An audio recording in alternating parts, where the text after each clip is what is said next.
돈의 가치는 매년 2에서 3% 정도 하락하고 있습니다. 지금 인플레이션이 이게 현실입니다. 이 돈의 가치가 2, 3%씩 떨어지는 이 영향을 3, 4%씩 올리는 투자를 하지 못한다면 가난에서 벗어날 수 없습니다. 자, 극단적인 예시로 죽을 때까지 노동을 하면서 살아야 돼요. 이게 현실이고 팩트입니다.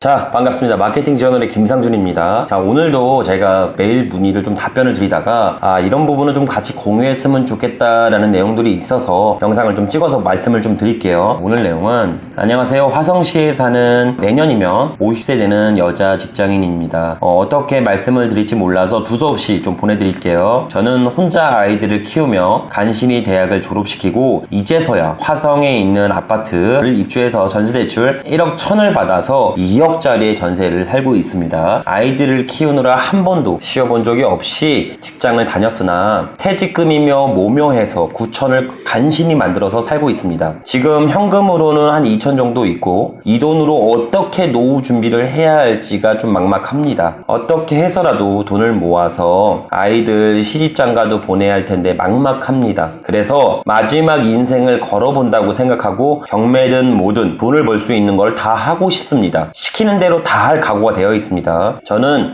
신용등급은 2등급이며 직장생활은 하나 그만두고 경매든 뭐든 좀 해보려고 합니다. 참고로 뭐 자격증도 갖고 있습니다. 전세금을 빼서 경매든 뭐든 해보려고 합니다. 두서없는 글 잘 읽어주셨으면 감사합니다. 바쁘신 분인데 제가 이렇게까지 하는 걸 간절한 마음을 알아주셨으면 합니다. 이렇게 보내주셨어요. 근데 지금 제가 이 메일을 읽어드린 이유가 보통의 대부분 다 이런 마음을 갖고 계실 겁니다. 저희 수강생분들도 다 이런 마음을 갖고 계세요. 여태까지 조금 내가 일하지 않아도 내가 노동을 하지 않아도 돈을 만들 수 있는 구조를 만들지 못했다면 앞으로 닥칠 미래가 어떤지 보여지거든요. 그러니까 좀 더 간절하고 또 절실하게 됩니다. 제가 이걸 답변을 좀 드렸어요. 저희 수강생분들 중에서도 나이 70대이신 분들도 계십니다. 아직도 70대이신데도 A서부터 Z까지 천천히 알아가면서 본인이 일을 하지 않아도 돈이 들어올 수 있는 구조를 만드시려고 많이들 노력하세요. 이게 조급해지면 사람이라는 게 이성적인 판단을 하지 못하고 감정적인 판단을 할 수밖에 없습니다. 그러면 자꾸 일을 빠르게 처리하려고 하다 보면 놓치는 부분들이 많이 생겨요. 그러면서 실수가 생깁니다. 그러면서 투자 대비 손실액을 만들 수가 있어요. 그래서 제가 이분한테는 이렇게 말씀드렸습니다. 너무 조급해하지 마시고 천천히 본업을 좀 유지하시면서라도 조금이라도 이제 투자를 조금씩 준비해 보시는 게 나을 것 같다. 내가 굳이 다 인생을 걸고 내 종잣돈이나 뭐 전세 자금을 빼서 올인하는 투자가 아니라 소액으로도 저희 그 실전 다마고치나 아바타 영상 보셨죠? 실제로 500만원의 빌라 하나 샀습니다. 그리고 수익이 1000만원 이상 날 거예요. 그러니까 실제로 이렇게 300이든 500이든 이 적은 돈으로 투자에 대한 거, 경매에 대한 걸 한 사이클을 먼저 돌아보시고 실제로 이러면 내가 리스크가 적겠구나. 이후에 중장기적으로 계속 투자해도 되겠구나. 라는 감을 잡으셔야 됩니다. 너무 조급하면 일을 그르칠 수 있어요. 그럼 분명히 놓치는 부분이 생길 거고 그게 바로 다 손실로 다가옵니다. 그러니까 너무 조급해하지 마셔라 라고 좀 답변을 드렸긴 했습니다. 자, 두 번째 메일 읽어드리겠습니다. 직업이 미디어 콘텐츠 제작입니다. 콘텐츠를 제작하고 유튜브에서 계속 검색하다 보니까 대표님 경매를 접하게 됐는데 매력을 느끼게 되었습니다. 감사합니다. 또한 경매 다마고치를 시작해서 대표님 채널을 알게 되어서 열심히 재미있게 시청하고 공부하고 있어요. 대표님 말씀처럼 감정가 혹은 예정 물건을 찾아 주변 인프라와 권리 분석에 문제가 없는 물건들은 임장도 재밌게 다녀보고 있습니다. 저는 브랜드 아파트보다는 저렴한 나홀로 아파트를 선택해서 도전 중에 있는데 다마고치 영상을 보고 빌라를 도전을 하겠다는 생각을 했습니다. 이유는 월세 수익과 시세 차익 동시에 가칠 수가 있어서 제가 아는 동네가 있고 그래서 그런 부분으로 빌라를 좀 투자하게 되었습니다. 아파트 같은 경우는 시세를 정확하게 알 수가 있을 것 같은데 빌라 같은 경우는 시세가 정확하게 나와 있지도 않고 그리고 매도나 매수에 대한 거래 내역도 좀 적어서 대표님만의 노하우가 있는지 알고 싶습니다. 이렇게 첫 번째가 질문이 왔고요. 그리고 두 번째 질문은 권리 분석이 쉬운 물건을 좀 진행하라고 하셨는데 너무 궁금한 부분이 있습니다. 선순위 임차인이 확정 배당이 없고 심지어 보증금까지 확인이 안 된 물건이 유찰이 쭉 쭉쭉 돼서 정말 말도 안 되는 금액까지 내려가고 있더라고요. 근데 만약에 제가 보증금만 알아낼 수 있다면 제가 쓰는 금액이 낙찰가가 될 텐데 그 정보를 알아낼 수 있는 방법이 있을까요? 라고 이렇게 두 가지 질문을 좀 해주셨습니다. 자, 그래서 제가 답변을 드렸어요. 빌라 시세 같은 경우는 확정된 시세가 많이 없습니다. 아파트처럼 내가 하기에 따라서, 내가 꾸미기에 따라서 빌라는 기하급수적으로 임대 차익이나 매도 차익을 받을 수가 있어요. 그래서 빌라는 우선 실거래가가 형성되어 있는지를 먼저 검토하시는 게 제일 중요합니다. 실거래가를 먼저 검토하시고, 이 빌라에 대한 실거래가가 많이 적다라고 하시면 주변에 동향되는 빌라들, 주변에 빌라가 많이 있어요, 분명히. 그래서 그 빌라의 건축연도, 준공연도가 같은 거를 많이 먼저 보시는 게 제일 중요하고, 그 다음에 층수를 굉장히 중요히 생각합니다. 층수, 그 다음에 평수. 자, 요약해 드릴게요. 준공연도이 비슷한 연도, 한 5년이면 5년차, 10년이면 10년차의 동일한 빌라를 많이 보셔야 되고, 그 다음에 평수, 동일 평수를 보셔야 됩니다. 그 다음에 층수, 이 세 가지가 맞물린다면 그 다음에 대합하시면 됩니다. 대합하시면 정확한 빌라의 시세가를 유출할 수가 있어요. 그 유출된 시세가를 가지고 오프라인 임장을 가셔야 됩니다. 임장을 가셔서 내가 확신한 입찰가와 평당 계산가와 그 오프라인의 시세가 어떻게 형성되어 있는지를 검토하시고 두 개에 대해서 정확한 확신을 가질 수 있는 입찰가를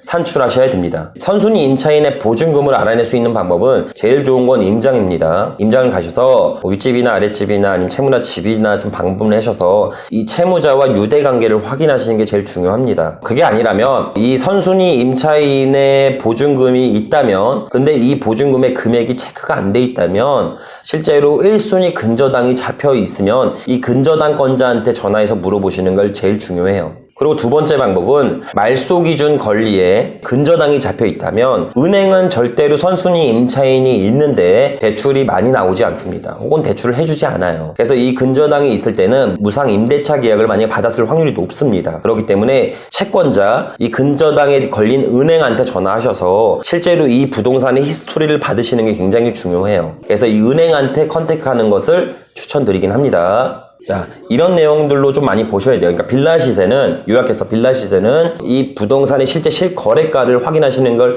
제일 중요시 보시면 될 것 같고, 만약에 이 시세가가 형성이 되어 있지 않고 없다면 주변 동일한 빌라들, 자, 준공 연월이 같고 그리고 층수가 같고 평수가 비슷하다면 입찰가를 그 해당 부동산의 가격을 선정할 수가 있습니다. 그 선정된 가격을 가지고 임장을 가시면 되겠죠. 그러면 최종적인 입찰가가 도출됩니다. 그리고 두 번째는 선순위 임차인 확인 방법은 우선 가셔야 돼요. 임장을 가셔서 윗집이나 아랫집이나 채무자 집을 눌러서 이 채무자와 유대관계를 확인해 보셔야 됩니다. 그리고 두 번째는 1순위에 근저당이 잡혀 있다면 이 근저당에 걸린 은행한테 전화하셔서 실제로 임대차 계약이 제대로 된 건지 무상 임차인인지를 확인하셔야 됩니다. 그리고 저희한테 좀 메일이 좀 많이 오시는 부분이 있어요. 이 메일 오시는 부분들 중에서 부동산 경매가 꺼려지는 부분은 대출이라고 합니다. 이 대출이 받기가 무섭고 어렵대요. 이 부분에 대해서 제가 좀 말씀을 좀 간략하게 드릴게요. 저희는 어렸을 때부터 대출을 받지 마라, 대출을 받으면 패가 망신한다 라고 배웠습니다. 근데 살면서 대출을 한 번도 안 받아본 사람이 누구나 있을까요? 예를 들어서 20살 때는 학자금 대출이라는 걸 받아서 학교를 들어갑니다. 그리고 두 번째로는 경제활동을 하면서 신용카드도 쓰게 돼요. 그리고 30대 중후반이 되면 결혼을 하게 됩니다. 그러면 보금자리가 있어야겠죠. 전세자금 대출이나 매매자금 대출로 대출을 받게 됩니다. 거기에서 아기가 나오면 좀 교통이 용이할 수 있게끔 자가용을 사게 되죠. 이렇게 대출을 한 번도 안 받아본 사람을 찾기가 어려울 정도로 살면서 누구나 한 번쯤은 다 대출을 받게 됩니다. 이렇게 꼭 필요한, 살면서 꼭 필요한 대출, 금융 지식들을 저희는 아무도 알려주질 않았어요. 지금이라도 늦지 않았습니다. 금융 지식을 알 수 있게끔 노력을 하셔야 돼요. 내가 번 돈만 가지고 산다고 생각하면 물가는 계속 올라가고, 즉 돈의 가치는 떨어진다는 얘기입니다. 이렇게 내가 모은 돈은, 남은 돈을 은행에다 예적금을 해요. 보통 예적금 이자가 1에서 2% 정도입니다. 근데 이걸 아셔야 돼요. 돈의 가치는 매년 2에서 3% 정도 하락하고 있습니다. 지금 인플레이션이 이게 현실입니다. 이 돈의 가치가 2, 3%씩 떨어지는 이 영향을 3, 4%씩 올리는 투자를 하지 못한다면 가난에서 벗어날 수 없습니다. 자, 극단적인 예시로 죽을 때까지 노동을 하면서 살아야 돼요. 이게 현실이고 팩트입니다. 지금 돈을 벌고 계신 분들은 조금씩 적금을 하는 게 아니라 조금씩 투자를 하셔야 돼요. 생각하고 생각에 머무는 게 아니라 실천을 하셔야 합니다. 돈을 벌기 위해서 사는 인생이 아니라 내가 즐기고 싶은 인생을 살기 위해 돈을 활용하셔야 합니다. 자본주의 세상에서 내가 살아남는 방법은 돈을 깔고 앉는 게 아니라 내 돈의 추가 알파에서 재산을 증식해 나가셔야 합니다. 그렇게 대출은 무서운 게 아닙니다. 꼭 살면서